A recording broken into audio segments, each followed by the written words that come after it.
Good morning and welcome to Coding with Jess, where you get to code along with me while I build a thing.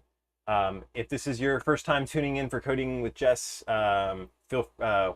We're going to be working for the next 2 hours in four 25-minute Pomodoro blocks where I'm going to be doing some coding. So we'll have VS Code open. I might be like working at the whiteboard some. Just whatever comes up as we go through this. But we are in the middle, I don't know, at the end, at some point, we're on session, I think this is session 7 or 8 of working on a thing called mumblr. And that's the thing we're gonna work on today. There is, the mumblr is a decentralized blogging system, which basically means that the application itself takes advantage of decentralized storage systems and decentralized authentication, as well as some other decentralized fun. And the main reason I've been working with mumblr is to really understand the application architecture or the implications of decentralized applications. So this is really trying to understand this new paradigm and well, not just a single new paradigm, but multiple new paradigms that are crammed into this idea of sort of decentralized apps. And so far, mumblr has been an excellent tool for that. But importantly, mumblr is also a real tool that I can use myself. So it's a tiny little Tumblr blog that you can use for like small posts written in Markdown. Yeah, so that's mumblr. And today, let's dive in and see what we're going to start working on today. So as you know, if you've been around Coding with Jess before, I like to kind of think about and plan out my work sessions before I jump into them. And so I've been using this, I guess I could see how many sessions it was just by scrolling back through here, but you can kind of see all of my notes on a daily for each one of the work sessions. And so we're going to be, today we've got 2 things on the go, but before I get started, I'm going to go ahead and start a 25-minute timer. So this is Pomodoro 1 of 4, starting it right now. Here we go. Today we've got 2 things. One, Luis Martinez graciously offered up icons. A couple of sessions ago, we worked on the connect, disconnect, logic, and UX around mumblr. And I put in some like simple C for connected, like a letter C and for connected, and the letter D for disconnected, and they go from orange to green if you're connected, or orange to red if you're disconnected. And I mentioned on the live stream of like, man, it'd be nice to have icons for this. Eventually I'll swap in icons for it as opposed to using letters. And Luis's PR adds icons, so huge thanks to Luis. And so thought we'd start out by merging in his PR, and then we're going to pick up where we left off last time. If you'll notice, last time we had this is last week, we had the goal of building whenever I click publish, and I'll talk a little bit about why we're doing that and how we're doing that when we get to that section of the thing. But we only made it through this first bullet point of reading the most recent directory of Markdown files. Turned out that there was some trickery around the way that Ipfs stores files, and then migrating from one library to another, which we can talk about why. We predictably ran into different characteristics of those libraries and weren't able to swap in the code exactly. So that's where we made it to last time. So I've pulled these other 3 things up here. Let's cut the svelte piece for now, but we're going to build the HTML and CSS today, write the static site to Ipfs, and then show a simple Ipfs gateway URL where the site can be viewed. These are, I think, very accomplishable within the realm of this next 2-hour block. But let's start out by merging in Luis's plug icons PR. All right, let's jump right into it. I've already been working a little bit this morning to kind of reacquaint myself with where we ended up last week. Since we were kind of mid-task, I wanted to make sure that I sort of refreshed my memory of where we were. So let's see. What I was in the middle of right here. Okay, I did have a couple of things. Oh, right. I was in the middle of, I'm on a branch, build site from browser. I do have a few changes out. Right, I was figuring out how to load the template HTML site, which actually is working. So I'm gonna go ahead and commit these, load template.html. Yeah. So that code works, and we'll come back and I'll go through that code with you when we get to that part of the program. So here we go.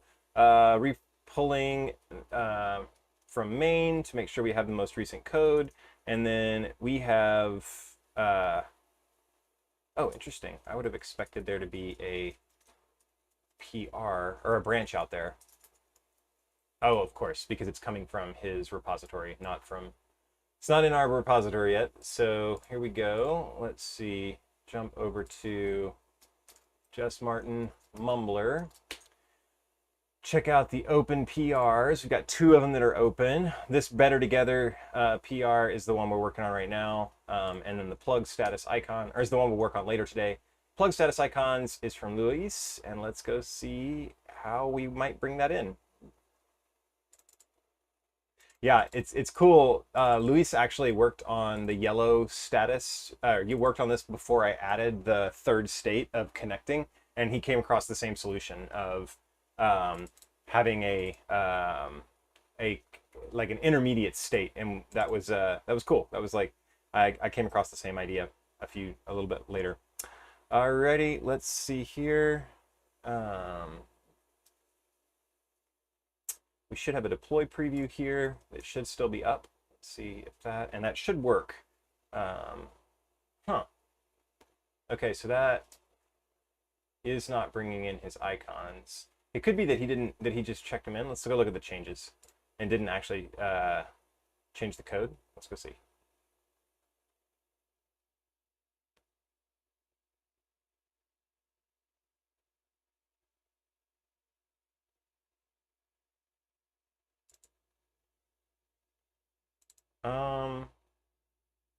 Okay, yeah, so he didn't actually add them. He added the icons to the repository, but hasn't actually added them yet to the code. So that is, let's go see if we can add those into the code real quick and get that going.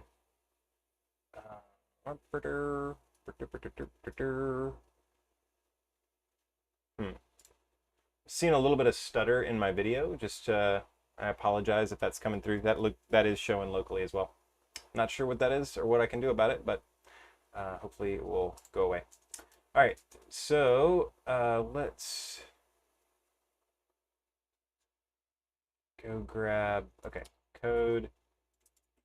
So what I would need to do then is merge in his PR and then open another branch, because this branch is on his repository. So we'll go ahead and say icons look great, merging them in so that I can use them in place of the current letter.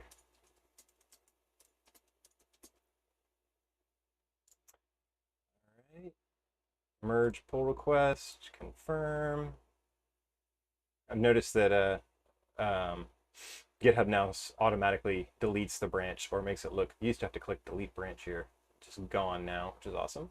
Pull requests, pull this up real quick. Activity monitored up real quick. I've seen, like I said, I've been seeing some stutter, and I'm wondering if there's a runaway process or something on my machine that could be killed.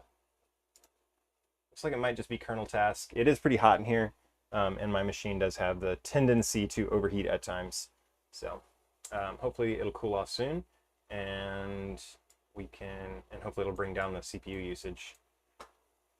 Anyway, okay, hide that. All right, so I would open another PR right now and use those SVGs in place of our current. So here's how things currently look. Here's mumblr. If this is hosted locally, running locally, if I hit refresh, you'll see this little orange C, and these things are disabled. It's going through and trying to connect to IPFS, which usually happens faster than this. Connected. There it goes. Now it went green. Not sure why that took so long. That normally hit refresh again. C, that lowercase c, or say orange. It should go green C in just a second here. Interesting. Yeah, things are just running, I think generally running slow on my machine is the problem. Not exactly sure where that's coming from. Not a lot I can do. OBS is chewing up some serious bandwidth. At some point, I'm going to have to like move to an external computer for handling that kind of stuff, and then have this be my primary machine that just feeds over to it.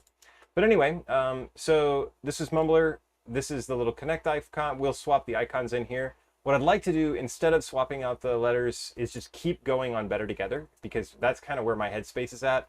I've already loaded up the problem in my mind, and we've made some significant progress on it last week. And I think it'll take most of the 2 hours to actually get to the point where this thing is working. So let's keep going down that path. Let me walk you through the most recent change we made, because I did make it this morning before live streaming here. Most recent change would be commits here. Load template HTML. Really simple change of we need to do, in order to build the sort of static site generator, we need to import a this HTML file that we're going to stuff the posts into. And so I've created this template.html, which is like a really simple template here that we're gonna shove the rest of the HTML into. You can actually see it because of the way Vite works. You can see that template HTML file by going to /template.html. Now there's no CSS, so it's going to look really ugly. Oh wait, we're not on the right branch. Hold on. I'll need to do a get pull from the origin, and then get checkout build site from browser. Looks like Vite successfully switched over. Now hit refresh, and here's template HTML. So this is the HTML file that we have that we've checked in, and we're gonna, inside this main div class feed right here, we're gonna stick all the posts we're gonna generate a post for each Markdown file and shove them into that feed section. All right, so also to note on this branch, let me hit refresh here, you'll see a build button will pop up right there. This is the build button is how we're gonna set things up to work so that publishing a new Markdown file and building the site are, at least for now, separated. They're two separate actions. So eventually we'll want to work on the UX around build, but such that you know when there's like new information, like new Markdown files that have not been built, or changes that you need to like publish or build. Again, we need to like work on our verbs here. So maybe publish isn't actually the right word here. Maybe this is like write or save, or I'm not exactly sure. We'll need to work on our verbs. But in any case, the way that we're going to trigger things today in order to do our testing is by clicking build. So if I click build right now, voila. We have attempting to build site. Then we have it outputting the 4 Markdown files that are currently in my drive. So let me go show you what's in my drive real quick, just as a reminder. If I go to drive.fission.codes, I can browse my IPFS, my WinFS file system that is built, that's sitting on top of IPFS, or stored in IPFS. There are 5 posts in here, but one of the posts doesn't have what's a valid attribute, this posted attribute. The sum test post does not have it, and so we ignore posts that do not have a posted at date, which leaves us with these 4 posts, which are the 4 posts that we have here. And so we are correctly reading these posts from IPFS, or our WinFS file system. And then this right here is the output of our template.html file. So we are reading the template.html file locally, kind of, because we're actually doing a fetch of our own. This hurts my brain. We're doing a fetch of our own single, like, front-end only app. Not fetching a server, we're fetching locally. Again, hurt my brain. But what's going on is we have this template.html file right here that we're using fetch to grab locally. Let me scroll down to that code.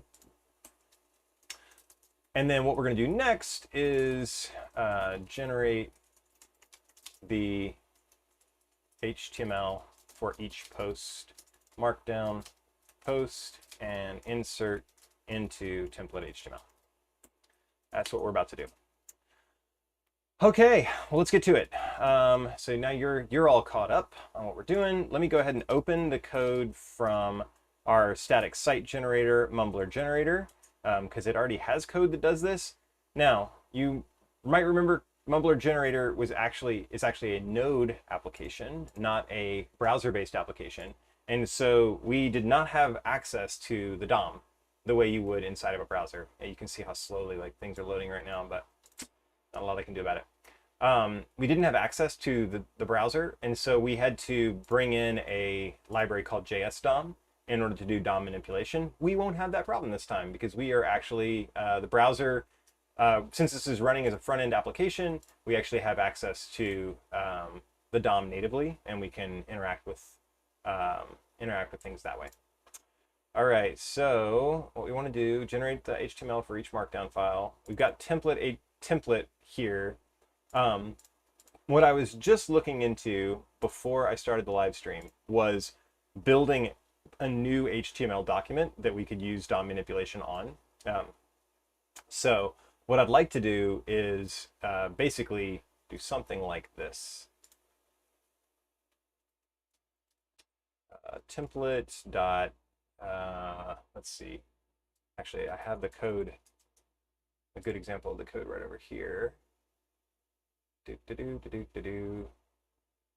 Blog post HTML, update item. Here we go, enter HTML. Yeah, so I want to do basically this and the following as well.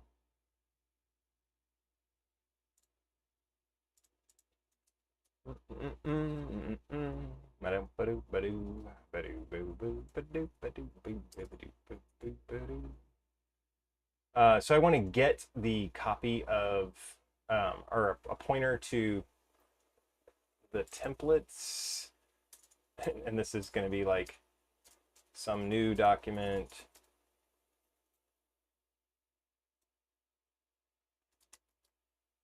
Something like that. I'm not exactly sure. And so what and then we'll do set the inner HTML to all the blog post HTML in this. So then we're gonna here iterate over the posts, build up blog post HTML.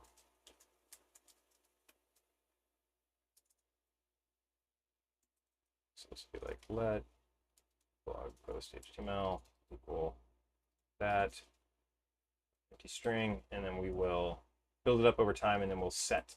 Now, here's the problem. We have the template here as a string. So what we need to do is take that string and turn it into an HTML document that we can use DOM manipulation on to do this thing right here. And that is exactly what I was trying to figure out what the API is for. So let's come over here. What I found so far is this DOM implementation.create HTML document. And I think this is actually going to turn out to be useful for us, not just now, but in the future when we improve our static site generator. One thing to remember about mumblr is that right now we're at the proof of concept stage. So we're not, the plan is once we have this thing completely working end to end is to throw out the code we've written and start over. Basically what we've been proving out is that we understand the concepts like IPFS, content addressing, the way things are stored, the way to access things, the way to do static site generation in the front end, sort of that connect, disconnect logic. We've been working through all these concepts. Once we understand them, then we can start over from afresh and kind of write some well-tested code that we would like to live on. But we are still in the let's understand how this works phase. And one of the things we need to understand how it works is how how static site generation is going to work in the front end. The goal, I think, is probably to see if we can get Vite/Svelte running in the front end so that our mumblr blog, which you can actually see what it looks like with CSS here, mumblr.jess.netlify. Actually, I think I have mine now set up at mumblr. No, it's at notes? No, not notes. What did I have it at? Stream.jessmart.in. So there's my mumblr blog with HTML. With CSS to make it look somewhat nice. I want to get these set up as separate pages. Like I might make this blog as it's generated a Svelte application, but how to generate a Svelte app SPA in the browser from like in the front end, I am not sure. And so that's another like thing we'll spike into at some point, but we're not looking at that today. We're just doing the simplest possible implementation today. All right, so let's look at create HTML document. Should be interesting. Let's clear this out. Let's see. So document.implementation.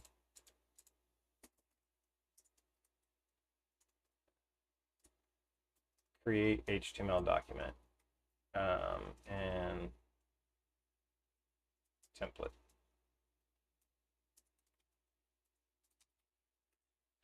All right, so doc.text. Oh, okay. Well, what does doc have?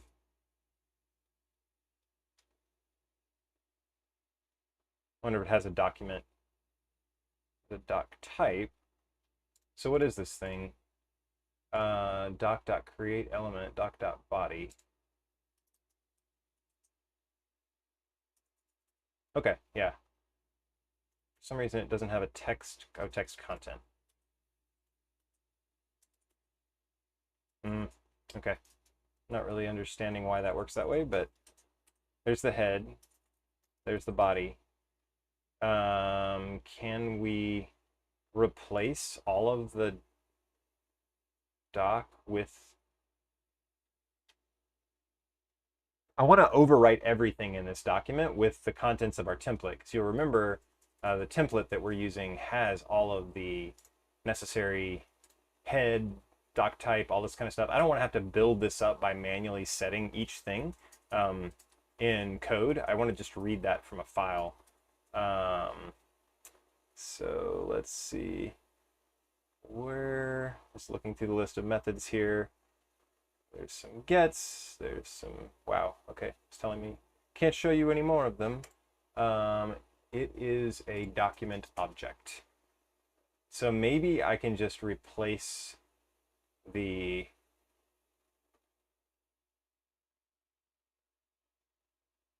content with something else. There's creates, there's gets, there's opens, there's prepends, writes, query selector.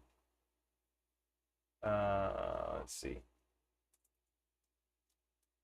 JavaScript, document, replace with HTML.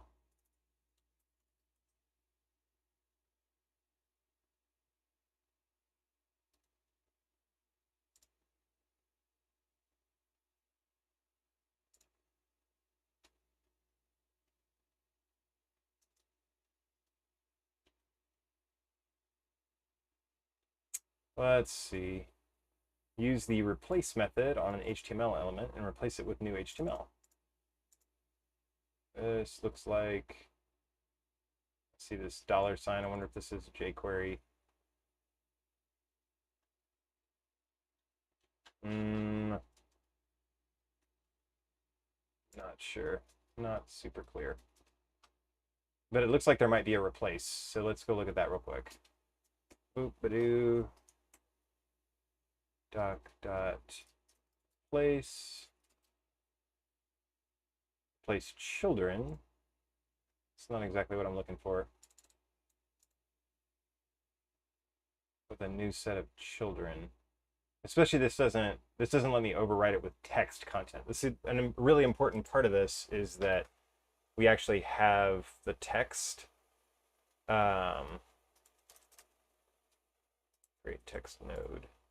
What does that even mean? Text node. Add text node, yes.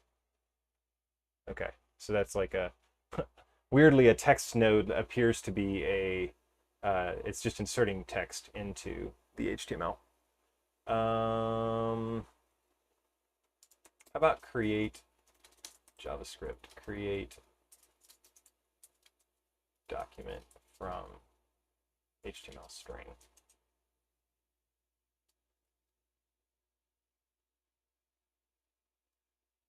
This is the same code or thing that we were just looking at. Look, that seems promising. Create a DOM node. Yeah, see, this inner HTML is really what I want. But I think it can only work within, ooh, DOM parser.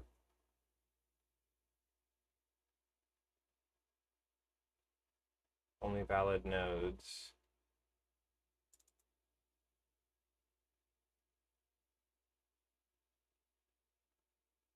Create contextual fragment. So these are all nodes. What I really want to do is create an entire document. Create elements, create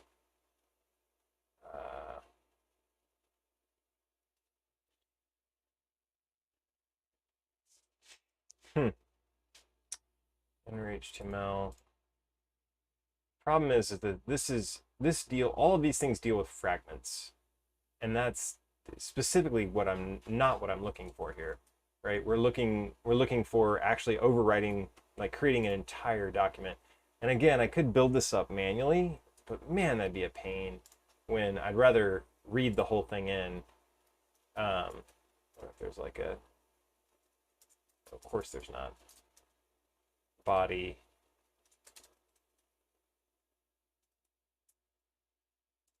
I doubt it will let me write this. Yeah, it's just a property. It's not something I can write to.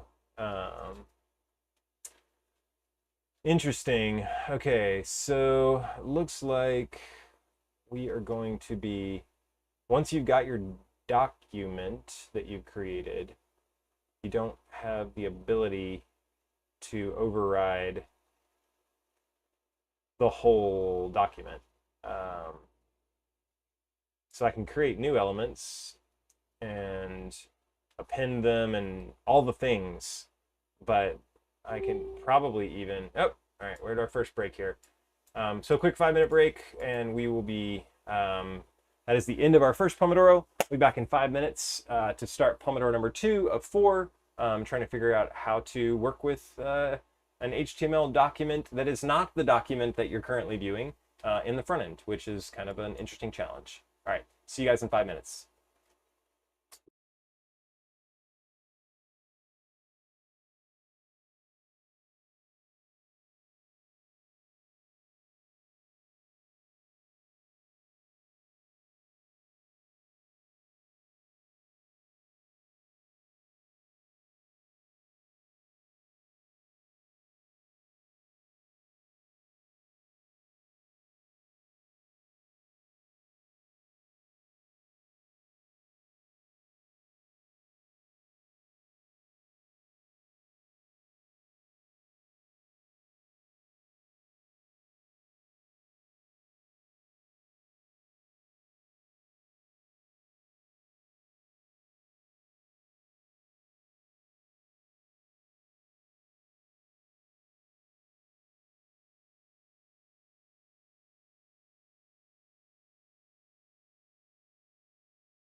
All right, folks, we're back to start Pomodoro number 2. So I'm gonna go ahead and hit start on the Pomodoro, and we're gonna dive right back into trying to create a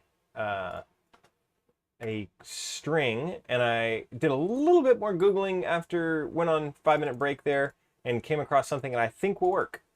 So this was mentioned in this post that I read over here, but I just kind of read right by it, not thinking about it. And here is DOM Parser. So DOM Parser sounds like it does exactly what we want. Convert the ability to parse source code from a string into a DOM document. You can convert a DOM tree. In the case of an HTML document, you can replace portions of the DOM tree with some things built. That's not what we're looking to do. It's the constructor. So we'll need to create a new DOM parser, and then this is our method right here that should be the one. Parse from string returns an HTML document or an XML document. That's exactly what we want. So let's see if we can do that. The string to be parsed, and then the MIME type. So I think we'll be doing text HTML here and go from there. So I already over here, let me clear the string here. I have, template string is a variable that contains all of the HTML from our template right here. So this is all stuffed into a thing. And then what we'll need to do is, looks like they have an example on how it works, which is great. Kind of follow along with that. Frame.content document element. Where's the call? Create HTML document. Create element. Wait, this is not. Well, back. Oh, haha. Yes. Here's the example I was expecting to see. So we're just doing it in two different. Rats! I think I lost my template string. I did. All right, let's bring it over here. That's cool. We'll just do it here. That way we can be looking up above at the code and down below at what we want to do. So let template string equal backtick. Oh, there we go. Can autocomplete. All right, now we've got template string as our thingy here, and then we're going to do a parse from string const our doc equals parser. Oh, we need to create a new parser, right? Const parser equals new DOM parser,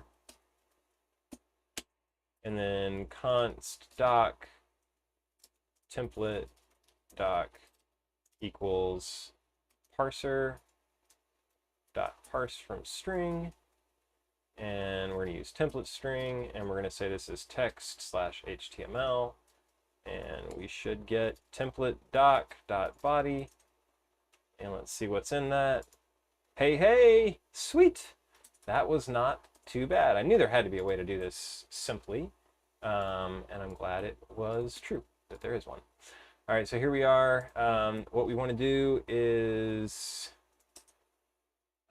do a parser here, new DOM parser, and then const template doc equals parse from string.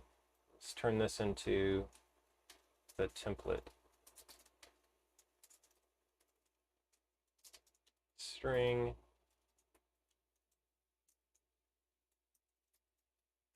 All right, now we've got our template doc. Now we can do template doc dot query selector, I believe, right away. Let's make sure that that works the way I think it does. Template doc dot query selector. Yeah, looks like it's gonna, and we're gonna look for div dot feed.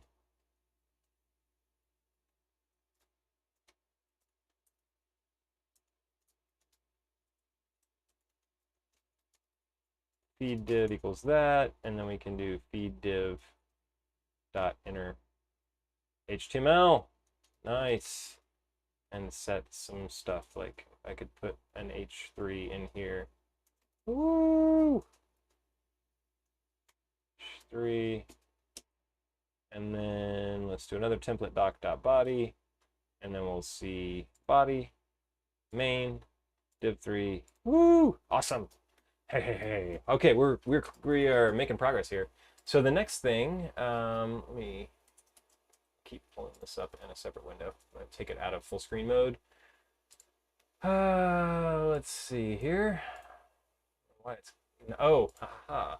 We have to specify the kind of document it is. It's an HTML document. There we go. Generate the HTML. So now we need to iterate over each post and generate the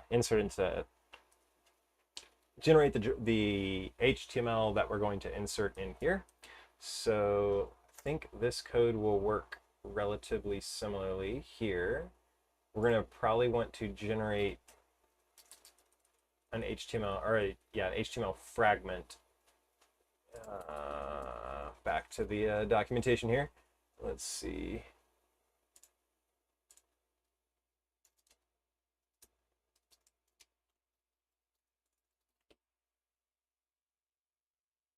Document fragment. There we go. Close that up. Minimal document object that has no parent. Sure.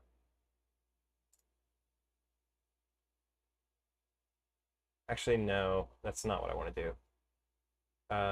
Document fragments are fine, but what I really want to do is create an create a div and just stuff stuff into it.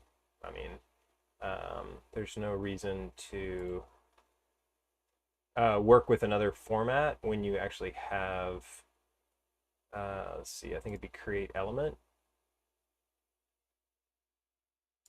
Yeah. And I think you can create an element from text.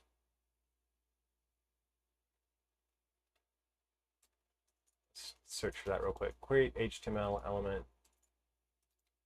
string. Yeah.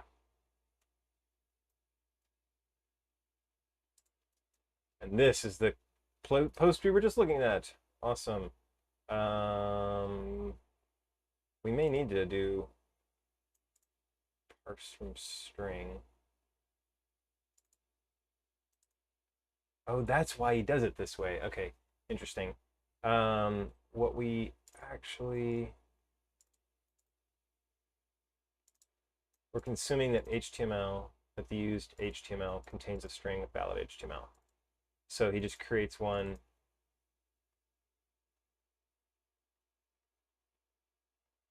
Okay, this would actually work. Okay, so let's do this. Let's take our, interesting. We may want to split this. This is like the partial. If you think about static site generators and sort of front-end frameworks, we have this partial which represents each blog post. So this HTML partial we may actually want to store as an HTML file as well, or a string file that we load externally. But right now we're just going to store it as a variable in. And interestingly, what's happening here is we're actually just doing the insert as we go, rather than using the DOM manipulation to insert the blog post HTML. Not sure I super duper love that, but all right, let's see how this works. So we're going to iterate over, whoops, that's not what I wanted to do. I keep forgetting that I can't use yank across different HTML buffers. I keep wanting to use Y and yank and put, which are Vim commands, and they don't work across two different editors, which is kind of annoying. All right, so we have Markdown Files, which is actually Markdown Posts over here. Markdown Post. Oh, yeah, we need to bring this inside. I'm not sure. What is this method here?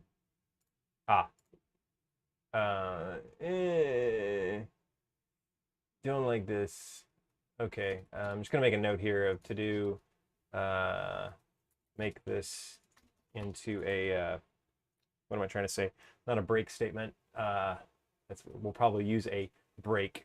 There's a name for the thing that you, the kind of, when you're at the beginning of a function, you're trying to check if something works, and you want to exit the function if it doesn't work. That thing. I'm just going to call it a break statement for now. I know that's not the right word. And apparently it does not want me to put that on the same line as the thing, but yeah, because it's making us nest all of this inside. And actually this whole method is just a friggin' mess, and we should clean it up. And we'll get to that. We'll get to that. Okay, so again, proof of concept, make it work, make it right, make it fast. So post date is based on the attributes posted at date. So we're going to want to get that separately. Golly day, I keep using the Vim paste buffer. And to use the system buffer instead to go across these two things. All right, so this is Markdown post. We don't need this front matter library. You might remember last time we swapped out Markdown libraries entirely, and that was one of the things that took some time. But now we have these data.postedAt that allows us to. I'm going to pull this toLocale string out. Anyway, yeah, we've got. Let's grab that, and then we'll need to do. That's the post date string. The actual post date is going to be this code here. Post date string.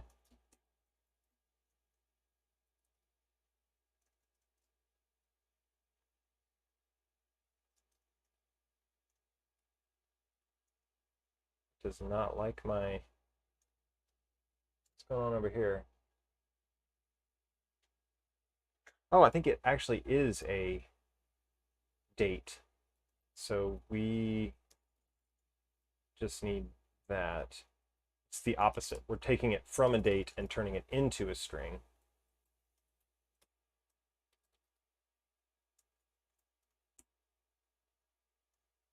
Okay, there we go. Post date string. And then fortunately, I don't need to do that because I can get the content directly from the Markdown file. Okay, so then what we'll want to do is set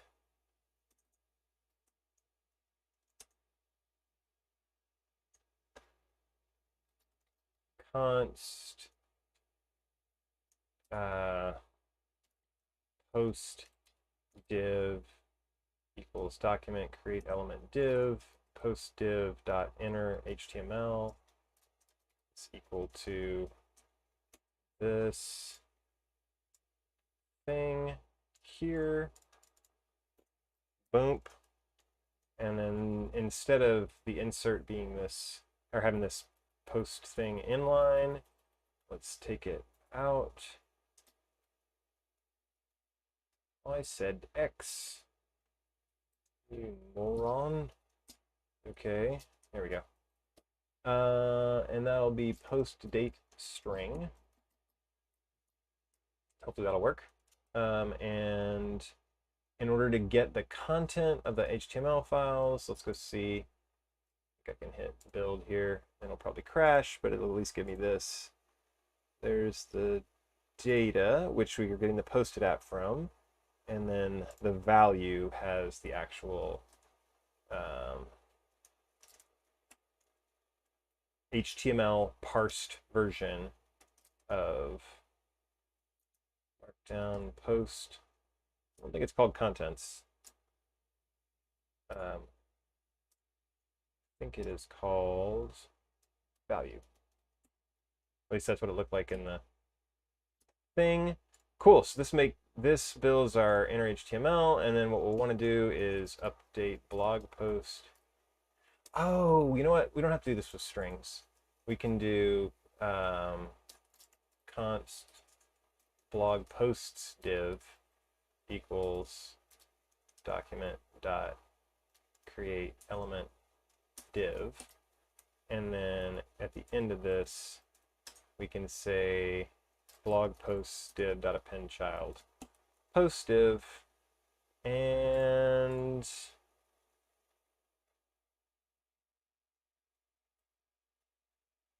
the body, body's the wrong word here, feed div. We'll want to do feed div.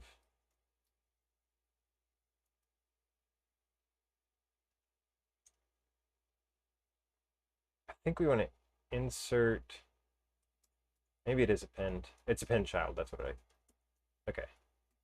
Blog post div. Okay, sorry if that was a little bit all over the place. There's a lot of logic going on here, and it's pretty messy. So we're gonna want to pull this stuff out soon and kind of refactor all of this code. But walking through it one more time from the top, we, for your sake and for mine, we take the template string. Okay, we get the template HTML file locally, which we fetch from where we're sort of locally hosting it within this single page application somehow. Again, my brain hurts thinking about that, but we get this template HTML, we store it in a string, and then we parse that string as into its own document. Now,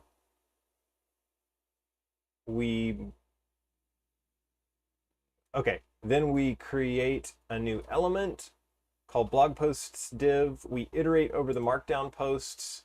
We turn the post date into a string. We create another div to contain each post. We update the inner HTML of that with a string here, which should hopefully parse it correctly. Inserting the post date string, and then inserting the HTML of the actual markdown post itself. And then we append each of those children to this blog posts div. So we're like putting them in order. Then we find inside of our template doc the div called with the class of feed, and we append children inside of that is the entire set of blog posts. So there's a div that wraps all of them. I think this kind of works. Okay, so then the last thing I want to do to make sure that this thing is working is let's log out the feed, sorry, not feed div, template doc. And this should be the actual HTML with the template around it, with all of the blog posts markdown converted to HTML inserted in that feed div. So cross your fingers. Let's hope this works. And come over here, click build. Hey, what we got? All right, well, we have it outputted a document, and this looks good so far. All right, there's the mumblr. There's the feed. Oh, here's a div containing divs, 4 of them. Awesome. Yes. We win. Definitely some extra divs going on here, and we could fix that by taking advantage of inner HTML instead of append child, I believe. I'll have to think about that. But this is working. It's working. It's working. Okay, awesome. Kind of always amazing when code works. Okay, so there's the feed div. We have what we need. Now we've got the HTML. Now we need to take this HTML file and write it out as a string to IPFS using the Web Native File System library to write it to. The other thing that we'll need in the process is we'll need the CSS. So I'm pretty happy with where we're at given the time in the session. I think we can make it pretty far here. So in Fission Drive, just to give you kind of a walkthrough of what's going to happen, this is, again, remember, this is my Web Native File System, which is a bunch of stuff in IPFS, which is this remote interplanetary file system, other people's computers, right? And it's organized into a file system structure by the Web Native library that comes from Fission. And so we've got this like file system overlay on top of all these files and directories that are sitting in IPFS. One of the things that we have in here is under apps, I believe, maybe. Yes. Under apps, Jess Martin, mumblr. No, now I'm forgetting where I stored it. It's not in posts. There it is. If you go into public, everything in the public directory is decrypted, like it's stored in plain text or whatever. If you go into the public directory and you go into my apps folder, there's something called mumblr. And then if you bump in there, you have an index.html file, which is the actual content of the blog posts, or the site, the content of the mumblr site. And then we have this CSS with style.css. So what we're going to want to do is we are going to want to overwrite this index.html file in public. And I think this is going to be where we want it to go. I think the right place is public apps mumblr. Now, something I was thinking about this morning is we actually might want to support multiple sites that you write to eventually. So I'm not saying we're going to do that right now, but something that we'll want to think about is like, what is the appropriate write location for this? But for right now, what I'm planning to do is overwrite this index.html. I'm not actually sure if I have requested access to this directory, so let's go see what access we have. You might remember from like many moons ago, literally like 6 weeks ago when we started working on this, that you request permissions at the beginning when you're instantiating the web native file system library. So here is where I'm requesting permissions. I'm requesting permission for the private posts directory and the public posts directory. So actually we're missing a directory that we're going to need to write to. So what I can do is, looks like this is a web native directory. I think I can say I want access to app, or wait, is it apps? Yes, apps mumblr. Now, when I go back over, I just saved it, which means it's going to cause my site to refresh. When I go back over here to mumblr, ooh, it's got me as disconnected. Interesting. I was thinking it might try to connect. Cool. Okay, great. So clicking the disconnected button actually did what I would want, which is it like attempted to do a reconnect. And then the reconnect is asking for, I think, the right thing. Oh, interesting. So by default, I didn't ask for this, I don't think, but by default, I'm getting Jess Martin /mumblr application folder. And so that might be where we actually want to, oh, no, wait. This would be, I think this is in the private file system. I actually don't know. That's something to look into. So if we go back to the top, maybe it's in apps, Jess Martin, mumblr. Ah, this is probably what it is. I wonder if this is private or public. I actually don't know. I'm going to guess that whatever's stored in here is private, because I think everything's kind of private by default unless it's underneath the public thing. So cool that Fission asks that this asks for it automatically. We might be able to use this for storing like preferences and other things that are related to the mumblr application, but don't need to like live in my file system more generally and be accessed by other applications. So yeah, cool to know that that is something we're requesting access to. I had forgotten about it.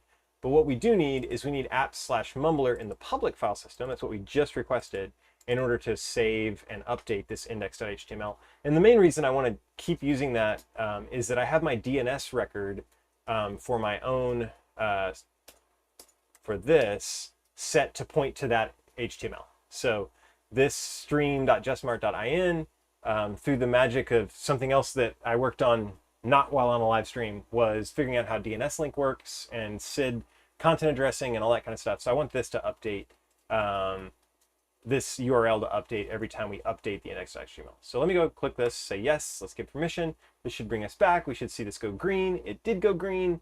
Hallelujah. All right, so we are in a good spot, I think, to actually take the next step. And that's great because we just ran out of time in this Pomodoro. So we're 2 Pomodoros in. I'm going to take a 5-minute break. We'll be back to do the write and of updating the index.html with our template HTML file. And then we'll be in good shape, I think, to kind of do some polishing up in our very last Pomodoro for the day. All right, 5-minute break. See you guys shortly.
All right, welcome back. We are now 2 Pomodoros into our 4 Pomodoro work session, and we have things mostly working. So we're gonna jump right back in and start our next Pomodoro. So 25 minutes on the clock. Let's get started. So the end there, at the end there, we got our blog posts are all being generated, and we have a template doc that is ready to get written to WinFS. We also requested permission to a new directory here, apps mumblr, that'll give a destination for that HTML and CSS to land that we can eventually point a URL to, and we'll talk about how all that works and stuff shortly. So let's write the static site to IPFS. Let's do this thing. Luckily, we have done this before. So let's jump up here and see if we can copy some of this code. This enables our UI. Let's scroll down a little bit more. Alrighty. So we already have requested access to the file system because we've been using the file system inside this build command to read the markdown files from IPFS locally. So now we're actually going to use our file system to write to the files. So I'm just going to copy all of this code right here and come down and paste it in, and then we can make some modifications. So I mentioned up above that we're actually going to be writing several things. Interesting. So writing the static site, I'm going to write out some comments right here about what we're planning on doing. So write the static site to IPFS. We're going to need to write the template HTML to index.html. We're going to write a check to see if CSS/style.css exists. If not, create it. And then we'll need to do a publish. Okay, so let's jump in. The first thing we want to do, like I mentioned, is write the template HTML, and that's going to go in apps mumblr, and the name of the file is index.html, as you correctly predicted, Copilot. Thank you. So let's name this appropriately, index HTML path. And then we will await here an index. So here's our fs.add, which adds a file to the file system. At this path, add this file. So we should now be able to pull template doc dot, I don't know, what is it, value? Text content? I actually can't remember what gets the entire content. Is it toString or something? toString? All right, let's go play with this in the thingy. Let's see. Template doc dot toString? Nope, I didn't think so. Text content, not a thing. Goodness.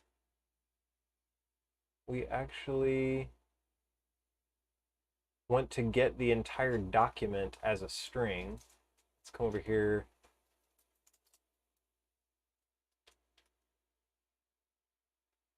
All right, this is the DOM. There are methods for everything. It's got to be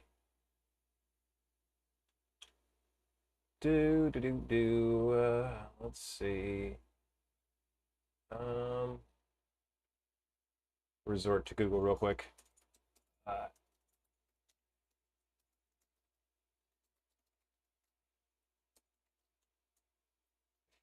that wasn't good. Turn document into string, JavaScript.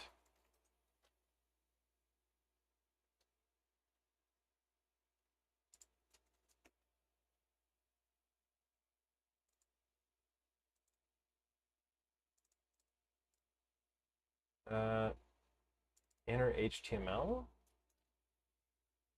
I doubt that will give me the entire thing, but let's see. Yeah, it's not even a thing. I was gonna say.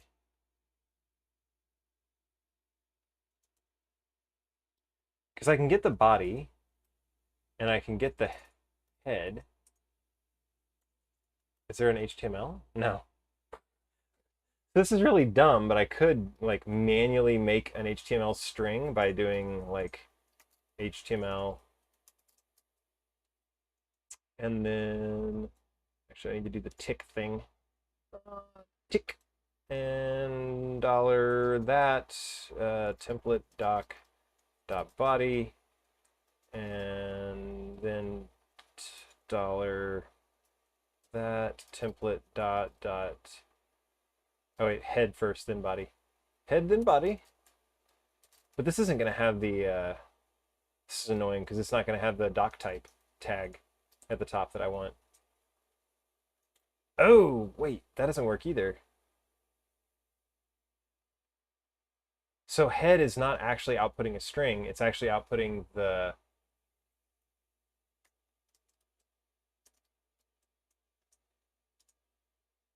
so inner HTML gives me the inner HTML, which is not what I want either. I want the frickin' HTML, like the actual HTML. Outer HTML. Inner adjacent HTML. Ah, outer HTML actually gives me what I want. Does the doc have an outer HTML? No, of course not. What an odd thing to make difficult. This doc site sucks. Geeks for geeks. What the heck is that? Convert string. I want to convert an entire HTML document to not just an element, but the entire HTML document to a string. Oh, DOM parser, I think, is the thing. I think I read that DOM parser actually has contains the inverse as well. If I remember correctly.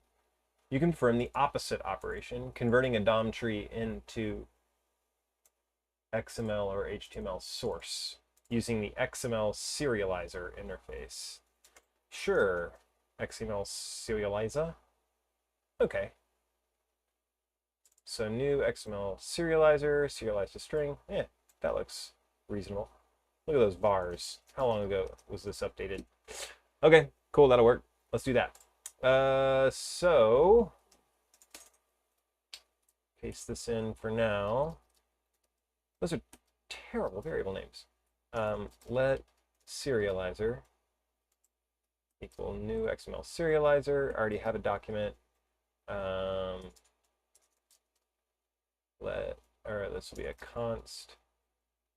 Actually, this will be a const as well for no reason. I'm not going to be modifying the new XML. I'm just going to be calling it. Template doc string equals serializer dot serialize to string template doc. What in the world? Save XML. Oh, it's just showing me two different things. Yeah, I don't want to save XML. In fact, I want to get rid of XML. Want to knock it off. All right, template doc string. That might do it. All right, so let's see if this works first before we move on to CSS, HTML, all that kind of stuff. All right, so question, how will I know whether it worked or not?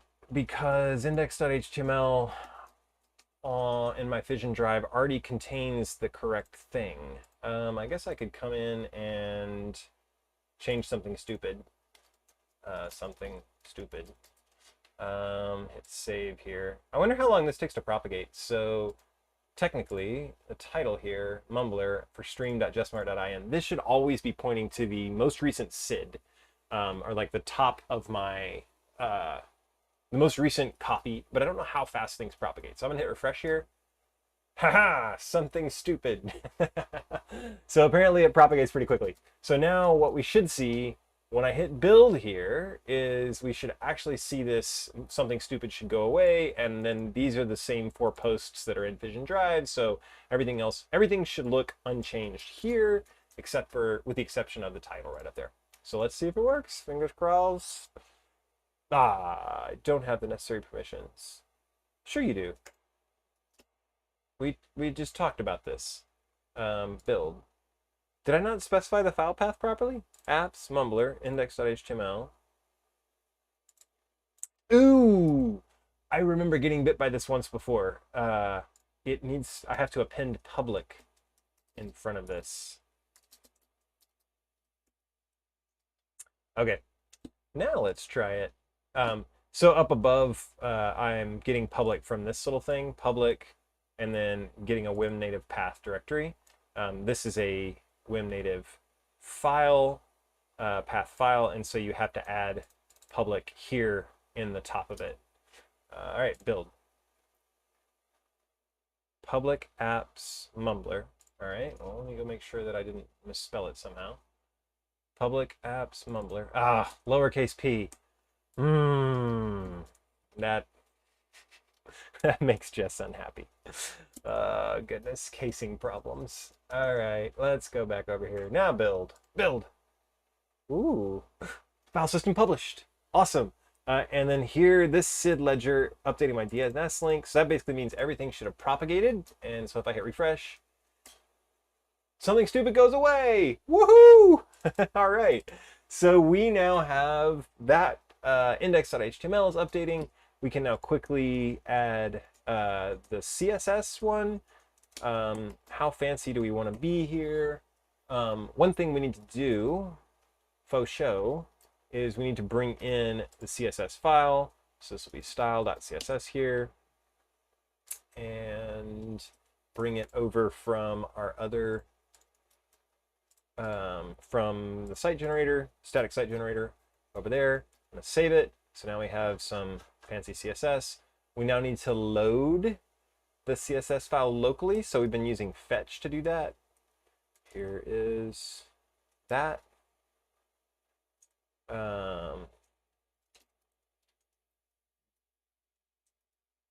So this will be const style sheet equals this style.css, which should be available when I go to mumblr localhost / style.css.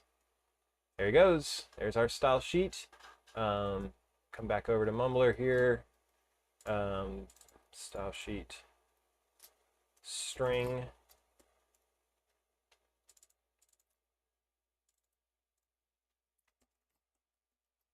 Okay.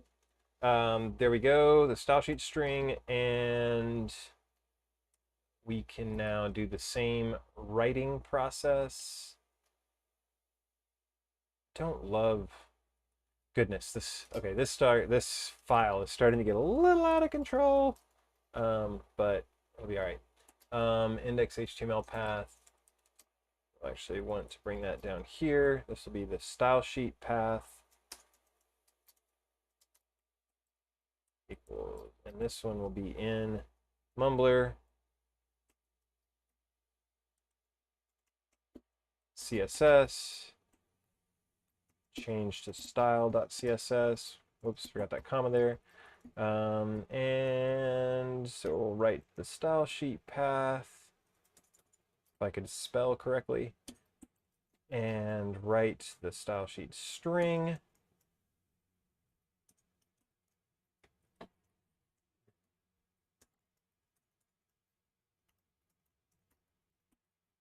And you know what I'm going to do? I'm going to say to do.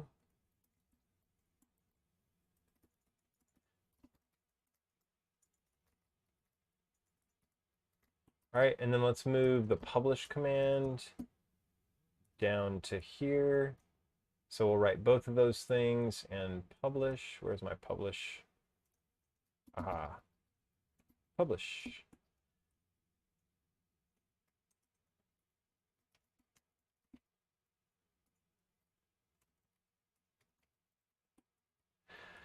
Okay, I think this is gonna work. And then on my other machine over here, okay, I'll get ahead of myself here. let's see. So, oh, this is fun. This is fun. Let's hit build and see what happens. Actually, we're not going to see any changes, but we should see no errors. So let me go ahead and hit build. File saved, style sheet saved, file system published, SID ledgers updated. All good. All good. Cool. If I refresh the stream, uh-oh. Ooh, we lost our style sheet. Interesting.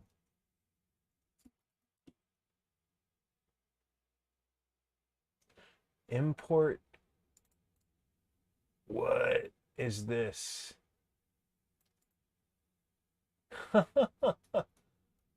So something about the way we loaded that CSS file did not work. Did not work. Okay, well, let's see why that is.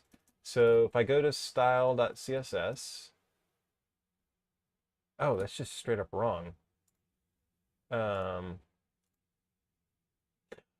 Oh, there's two style.css. Okay, okay, yes. So what's happening here is we've got this style CSS maybe stomping on this other one. I'm not even sure. So let's rename this to something innocuous, like template style, or maybe blog.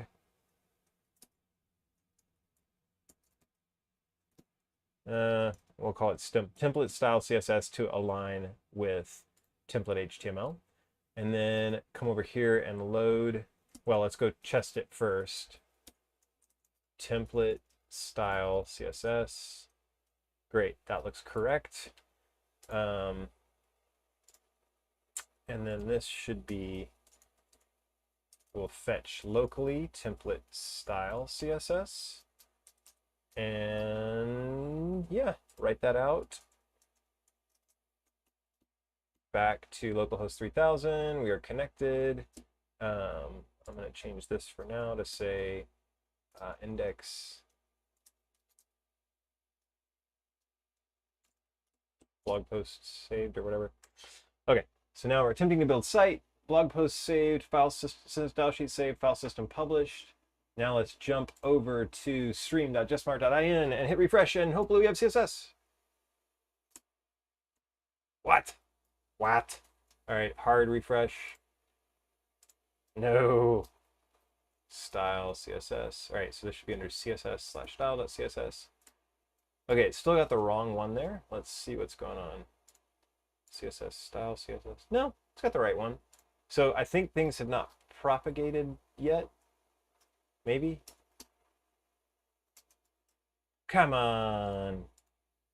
Because it's definitely, Fission Drive is actually showing the, well, I don't know that Fission Drive is showing the appropriate one. Could be because I haven't refreshed Fission Drive. Okay, so something's still wrong here. What? Okay, so this says that it's fetching the right thing. Mumblr template, I can't even read this. Import create hot context as beat create hot context beats. What the heck is create hot context? It's almost like this request that's coming back from the server is displaying differently in the browser. So if I go to style.css, so that was the right style.css. Anyway, template style.css. So this, let's go see what we're getting back here. Something about the request is getting mangled on the way over here. So if I go to the network tab and I hit refresh here, and I get template style CSS, yep, there it is. So I'm getting this weird wrapper around the CSS. What? Okay. How do I... Huh. So Vite is doing something funny here, something fishy. What I want to do is read the file. What I really want to do is read this CSS file directly, but what we've been doing is kind of hacking our way around it by having Vite serve up that file. And I wonder if Vite does something funky with CSS files and maybe doesn't do something funky with like text files. So this is weird. We'll see if this works.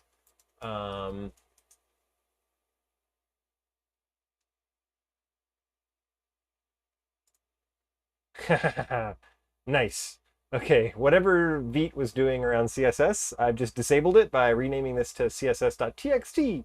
And it doesn't really matter because we just want to read it as text anyway. That's the whole point. Yeah. So let's see. Now, let's do another build. Today I learned something about Vite, that it does some sort of optimization around CSS hosting. All right, so console, hitting build again, blog post saved, style sheet saved, file system published, SID ledger updated, DNS link updated, and now we should see, yahoo! The appropriate CSS is now on stream.jessmart.in, and we have style back. Awesome. All right, so we now have this file thing is like, it's actually working. Magical. So let's jump over to our list of things we're going to work on today. We did merge Luis's plugin icons. We built the HTML. We wrote the static site. Now we need to show a simple IPFS web gateway URL. So let's do that. We're doing build whenever I click publish. There we go. Whew, we made a lot of progress today. Like, let's go clean up and check in.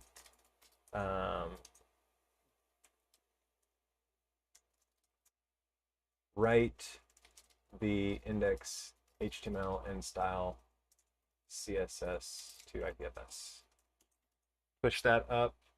That will hit mumblr, and in just a second, we will be. So what I want to do to test this out is I want to create a new Fission account, create some blog posts, and then publish those blog posts to like build the site to publish those, and then go see the site, view the site using like an IPFS web gateway. Yeah, that's what I want to do. So let's see how we might do that. So you might remember that the way that keys work in Fission is they are stored in your browser. And so if I were to open another browser like Safari, and I go to localhost 3000, I am not connected to Fission. And so if I hit connect, I don't have keys in this browser. And so if I hit connect, the connect button, which is not really the connect button, but if I hit the D, which is the connect thing, it's going to take me through, looks like I am logged in as Jess Martin Fission in this browser. So I have done that before. What I can do is I can use a profile in Chrome. You would think your instinct might be to turn to an incognito window. Don't do that. So incognito windows don't have access to IndexedDB. Or have like limited access or something, but it basically breaks web native when you try to connect to a web native application using an incognito window. If you think about it, it's kind of a little bit of a bug, I guess, but it's just the fact that incognito windows are fairly limited. So I don't want to. This is just going to give me access to the same mumblr account that I already had. So if I hit yes here, it's going to bring up my exact same Fission. It occurs to me that we should like list the username that you're connected with up here. One of the other people that's working with Fission is building her own blogging application. I wonder why this is taking so long to load my file system. This is strange. Read error, database is not open.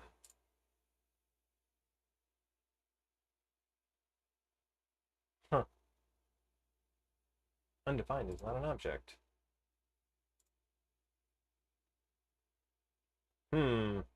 This looks like this could be a bug in, here we go. That's what I wanted to see. Connected to the clusters. Looks like there might be a bug with the web native library, maybe, or a bug in, no, this would be a bug in the lobby.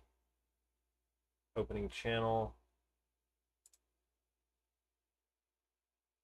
All right, well, I'll report that bug in Discord in a little bit and see if, well, might not be a bug, might be a problem with my system, but I'm pretty sure this is in lobby, and so it looks like a web native bug.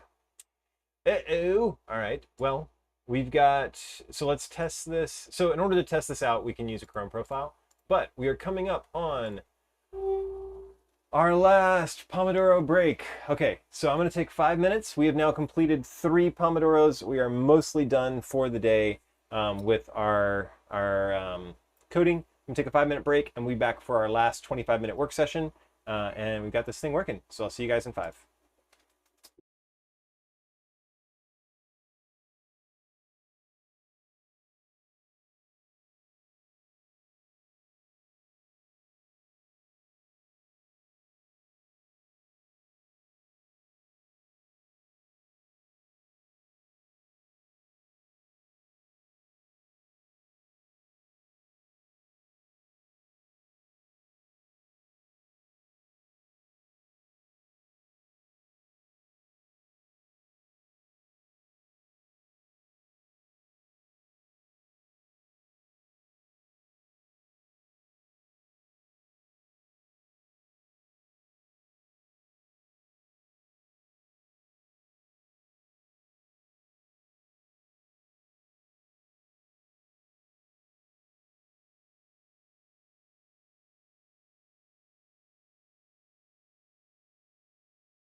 Alrighty! Welcome back to Coding with Jess. We have one more Pomodoro remaining, and I have been nibbling on pieces of my childhood, which is Keebler Elves double stuff. This guy's already lost his head, poor guy. During the Pomodoro break, my wife graciously brought those from the grocery store, and I have not had such things in many years. But anyway, joyful things. All right, so we got one Pomodoro left. Let's jump in and hit start tomato. One more 25-minute work session and see how far we can get. Okay, we were just talking about testing out mumblr from a new Fission account. We ran into some problems with Safari, so I'm just gonna hide this browser and pretend it doesn't exist. Mainly because I need to report that bug to the team after this call. But coming into here, we can open a new Chrome profile, and new Chrome profiles also have a new set of, they are basically like a clean slate. They're like an incognito window, except they have full access permissions to all the things like IndexedDB and other things that we need. So I'm going to go to mumblr.netlify.app here. And hopefully I haven't connected to Jess.Fission before. It says we're disconnected, but that doesn't mean that I don't have keys yet. It just means that I haven't tried to connect. So we click connect here. Sweet. It doesn't look like you signed in on this device before. Now I'm connected to Jess Martin-Fission here, I think. Let me figure that out. Jess Martin-Fission. Yeah, that's right. I have another account that I use, which is Jess Martin-Test. It's actually available on this laptop over here. And so what I'm going to do is I'm going to do a device linking between this laptop's test account and this browser profile over here. So you're going to see half of the device linking steps on this browser window over here, and the other half I'll be doing off screen on my laptop. So what you can do is you can click sign in here. Jess Martin-Test is the thing. Look, and then over here in my laptop, I wonder if this will work. Let me see. Camera? How can I scan that with the camera? Yeah, I don't think that works. Unfortunately, there's no way to scan a QR code with a laptop camera that I'm aware of, but what I can do is open lobby.fission.codes on this one, except it's not called lobby, it's called auth. There we go, auth.fission.codes. Cool. And immediately you get this, and I see the same numbers on both sides. See, woohoo, Fission. And so I can just click approve here, and then that will actually open, and you can see that I'm logging in as Jess Martin-Test. Oh, okay, interesting. We'll come back to it. I see a slight problem, not a big deal. We can take care of it. But logged in as Jess Martin-Fission, so I'm gonna go ahead and hit yes over here. This will log me in, and then I'm gonna hit yes over here. This will log me in as Jess Martin-Test. Now, oh boy, is the lobby broken? Come on, lobby.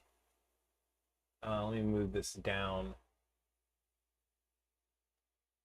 How do I do that? Should I draw? There we go. Move it down to the bottom here. We might not be able to test due to the lobby being broken, which would suck. Womp, womp. Oh, here we go. Updating data root. Sweet. Okay, cool. We are connected now. Yay! Went from yellow to green. So we're now connected to Jess Martin-Test. Now, you'll notice that something is missing here. The build button is not up here. So what we'll need to do, actually, we've been working in a pull request right now. So if we'd like to work with this particular code on production, then I would need to go merge that pull request in. I think it's probably fine to do that. Let me go back over here to conversation and see if there's anything outstanding. Eventually, well, actually, we could work with the build preview. So here's our deploy preview. Let me copy the link here, paste it over here. refused to connect. Segment.com. Oh, Netlify publishes, like, inserts things into build previews. Let me click here to redirect and reconnect. Notice that we're now requesting access to apps mumblr. So yes, we want to give access. So this had a different domain, which means that it needs a different set of keys somehow, I think. All right, so let's start out by writing a couple of posts. The other thing I want to do is go ahead and open drive.fission.codes. And so we can kind of use Fission Drive the way my favorite way to use it, which is as a debugging tool to investigate my file system. So give Fission access to JessMartin-test. We go to public apps mumblr. There's nothing in there.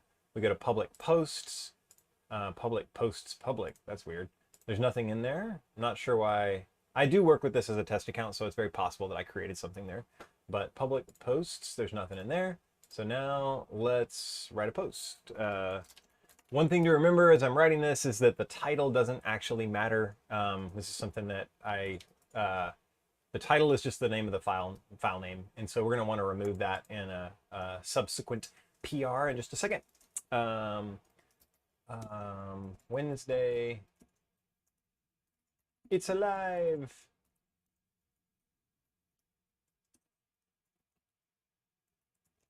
Gotten the full loop of publishing working inside mumblr.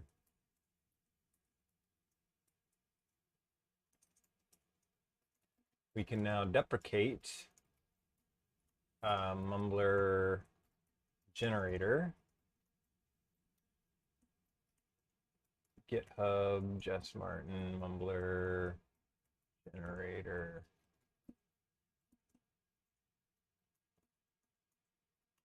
Oops. Okay, there we go. All right, there's a little blog post. Let's hit publish. Hopefully that works. File system published. All that looks good. Come over to Fission Drive, public posts. Hit refresh. There it is. Some post. It's alive. Oh, right. We have to manually. Another thing we need to fix is I need to manually write out the posted at date. So I'm going to edit it here in Fission Drive. We'll make it 2022-06-22. That's today. Hit save. Cool. So now the some post is saved. We'll need to do that in the future over here.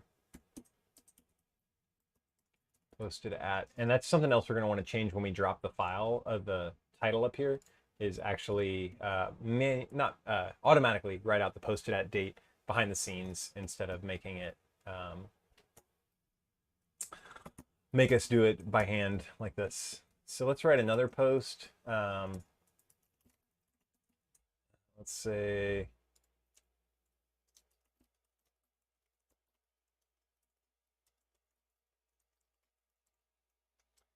that publish. We probably need to update the UI somehow when things publish. I'm gonna make a note of that real quick. Here, things to fix. Remove title. I believe this is actually down below. Automatically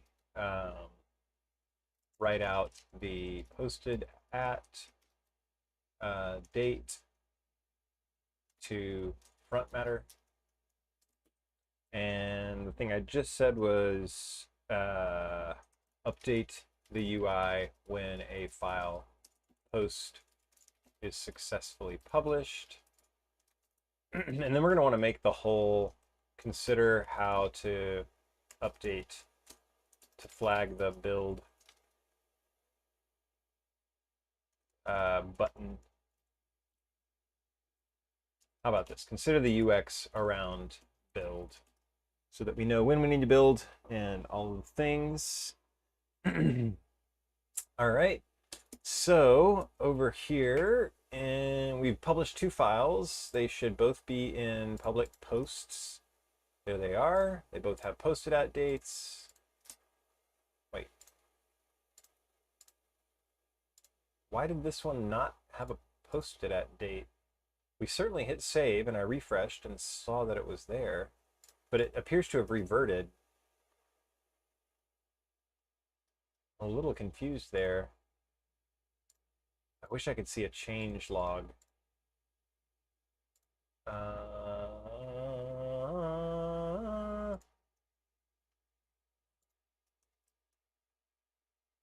Weird. Okay, that is, I'm not sure where things fell down there, but I hit save here. And we clicked on some post. All right, well. Now, let's do the next step, which is the one we've been working towards here. Let's hit build. Cannot cat a directory. Doggone it. Oh, maybe we need to create the directory. Maybe it doesn't exist. Let's see. Public apps, mumblr. Nope, that one exists. Oh, maybe it was actually, well, what failed? Attempting to build site. Cannot cat a directory.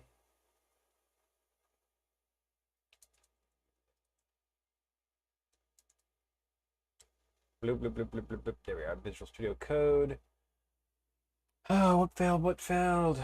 Line 72. It's definitely not line 72, as this thing says. Could be line 224.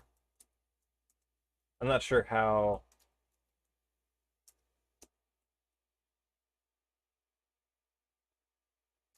Oh, we might need to create the CSS directory in order to write to that directory. So it doesn't exist yet. Okay, so we're gonna have to do check to see if CSS/style exists before. Okay, so let's see, how might we do this?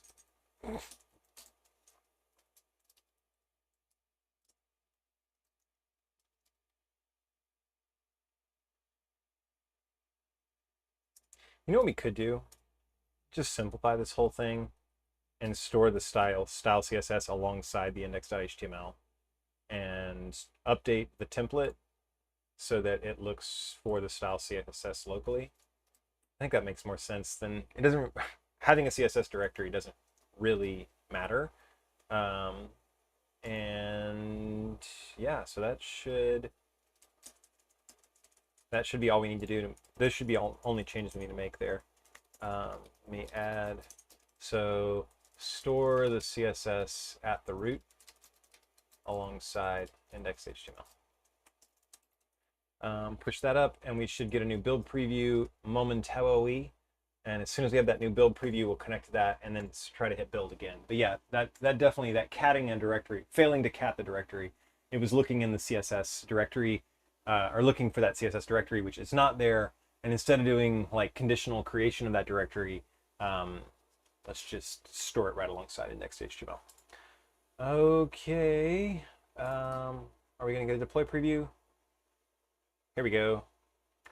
Deploy preview processing. This usually takes, or is very, very quick. So hopefully this will get done here in a second.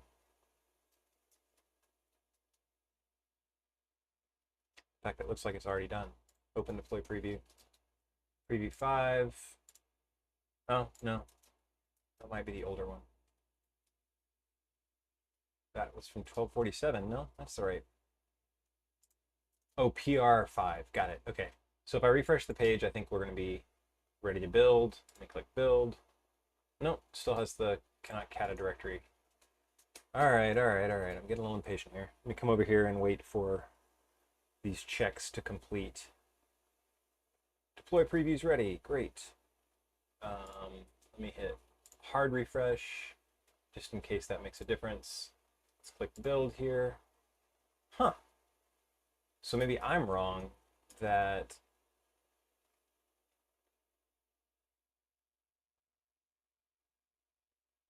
mumblr, public apps mumblr, saying 224. When I try to add the style sheet at the style sheet path,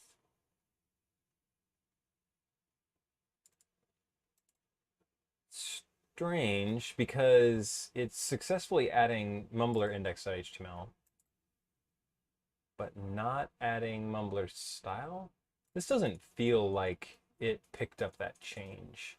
I wonder if I can look at the actual source here, read the JavaScript. It really doesn't look like it picked up that change to me. Deploy preview. Where are the sources? I would expect there to be...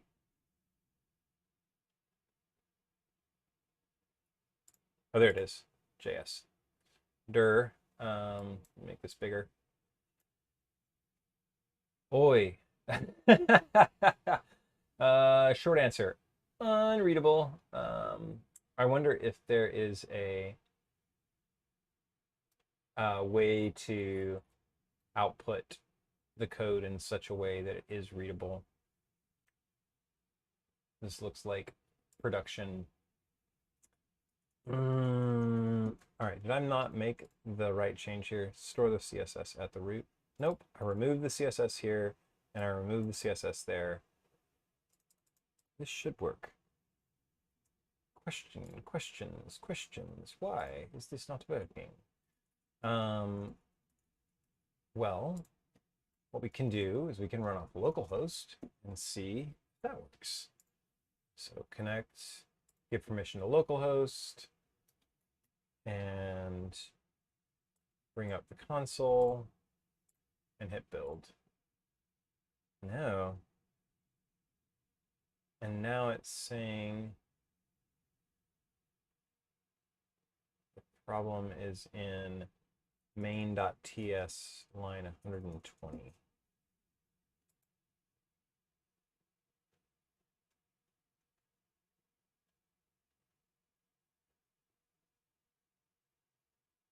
Well, there's the cat.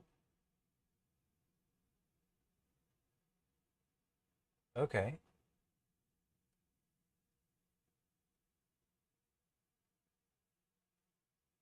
Okay. So something, it was failing before that on an actual cat. Cannot cat a directory. Oh, okay. That's weird. That's not a directory, that's a file. File path.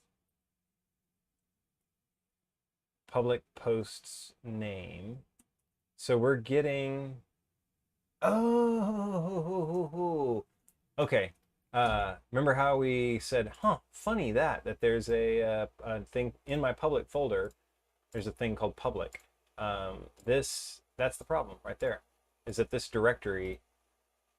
So what we need to do is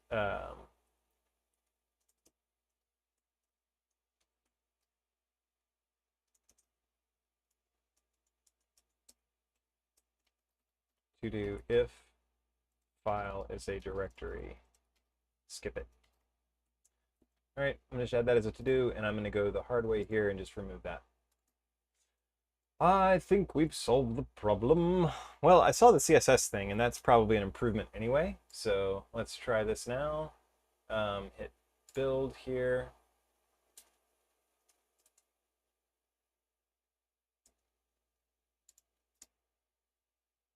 Public posts. Refresh here.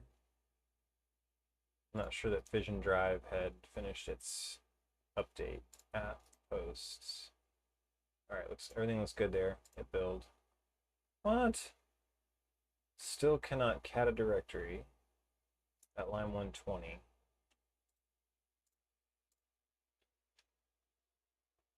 So it looks like the links it's getting now. Mumblr, let's just disconnect and reconnect. Blah, blah, blah, blah, blah, blah, blah, blah. Okay. Localhost 3000. Reconnect, yes. I'm wondering if my local copy of IPFS hadn't had the SID updated yet or something along those lines. We're having a connecting message. Refresh again. Okay, cool, we're connected. Hit build. Golly, catting a directory. Okay, so we are working off localhost here, so let's actually just console log out the file path for each one of these, and then hit build. Yeah, there are still 3 things there. So it's still seeing this public thing, which is not what we want. Okay, well, I guess we need to fix that bug right now instead of putting it off till later, because for whatever reason, Vision Drive is out of sync with the IPFS goodness, distributed systems. Suckage. Okay, let's see, web native.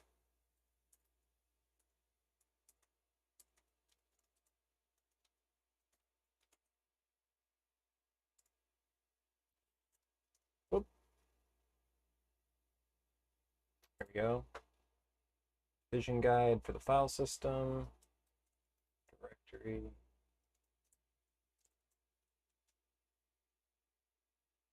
So there's permissions. Check if a file or directory exists. Lists a file, lists a directory. Move a file or directory. Create alias for cat. Remove the file or directory. Alias for add.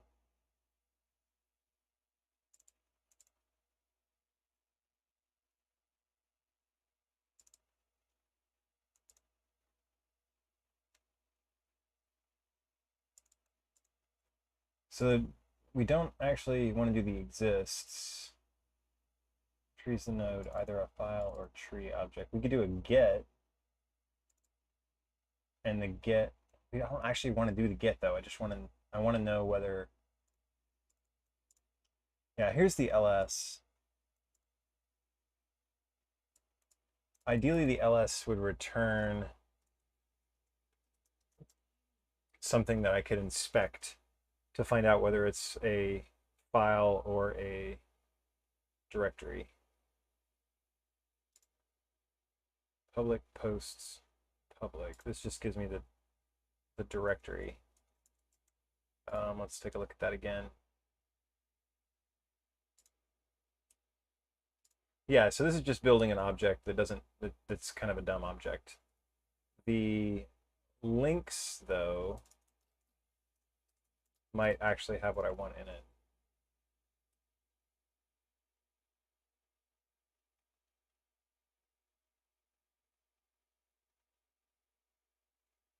Because I've done the ls, and I'm saying map over just the names, but we want more than the name in order to know.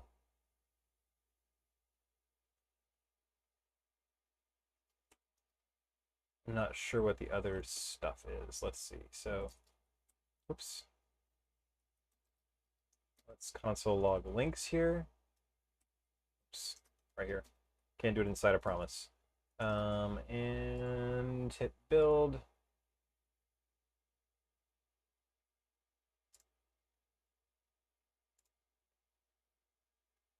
Is file false? There we go. Okay. So maybe the first thing we do is eliminate directories.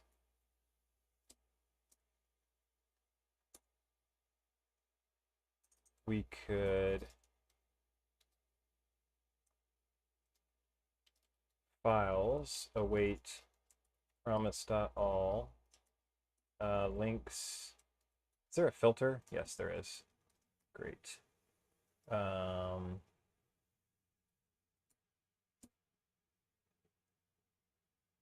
Trying to remember what.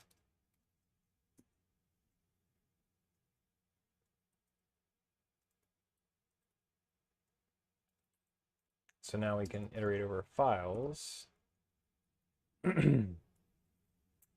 So hold on a second. Trying to remember the way filter works. Do I return the things I want to filter, or is it returning a Boolean? Can't remember. JavaScript. Coming down to the end of our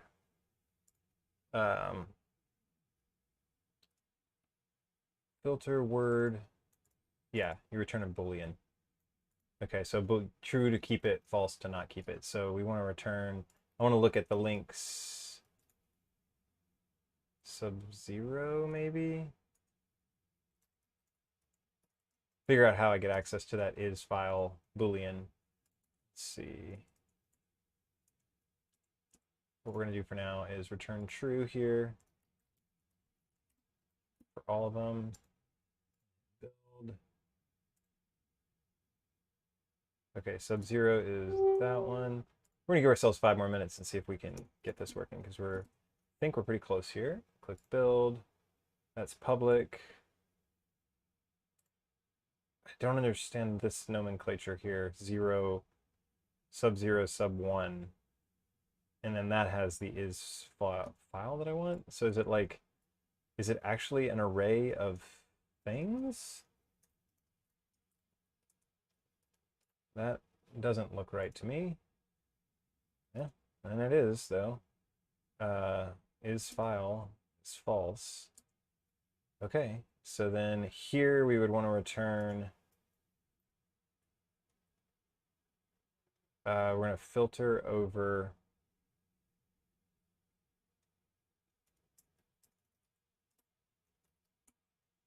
I think the link sub-0 or sub-1 dot is file would be the thing we want to return. I think maybe.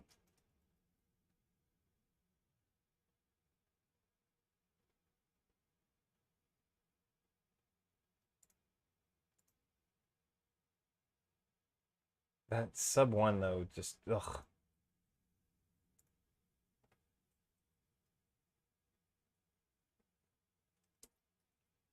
What happens if I do that? Undefined. No, so it definitely is like give me the second part of this thing. Alrighty. I'm filtering over it. I'm gonna pass in. Make sure the link works or filter works that way. Yeah. Can probably make this a little bit cleaner. Filter.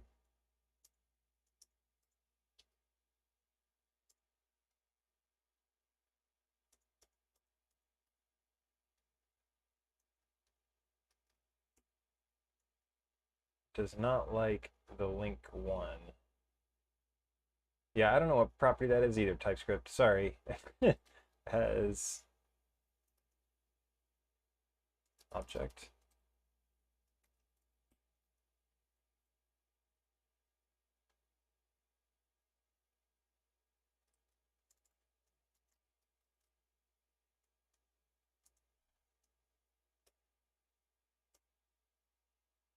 I'm not sure what type this thing is. Let's see. I guess I could do type of link sub-1. Oh, I'm going to have to comment this out.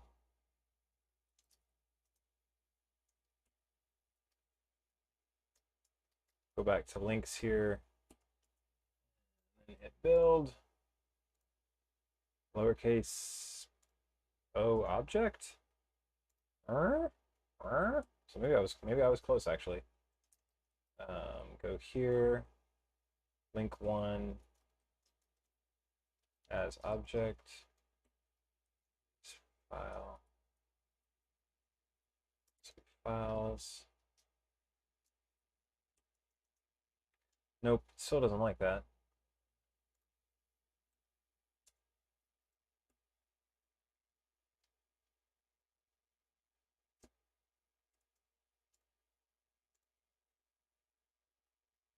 Whoa. So TypeScript didn't like it, but it appeared to have worked. So we're gonna figure out how to make TypeScript. Well, yeah, figure out how to make TypeScript happy later.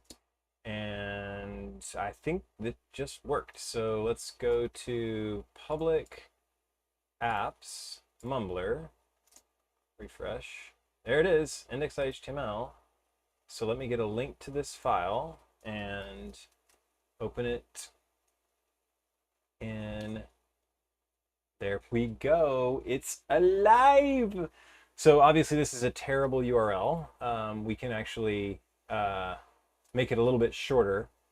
And what I'm going to write up now is actually a guide on how you would point a DNS entry to this thing. So, wow. Let's rejoice. Cool. All right. Well, right as our extra 5 minutes runs out on the Pomodoro, we have accomplished our goal for the day. Yes, today we finished the process that we started last week of getting mumblr generator, which is a static site generator portion of mumblr, merged into mumblr. So we're now generating our blog, the static site blog, in the front end, and then writing it to IPFS to a public directory for the user. So this will allow users to quickly come to mumblr, set up a public set of directories on IPFS, write some markdown posts to it, and then publish a blog to that and keep it up to date, all on sort of this free IPFS distributed infrastructure. We ran across a couple bugs there in the last 5 or 6 minutes in terms of and I'll go ahead and after this live stream, I'll go ahead and check those into the PR and get those merged in. But in short, Mumblr's working. So thanks for hanging out for the last 2 hours and coding. I hope it was instructive, and I'll be back next Wednesday for more fun Mumblr live streaming action. So have a great rest of your day. See ya.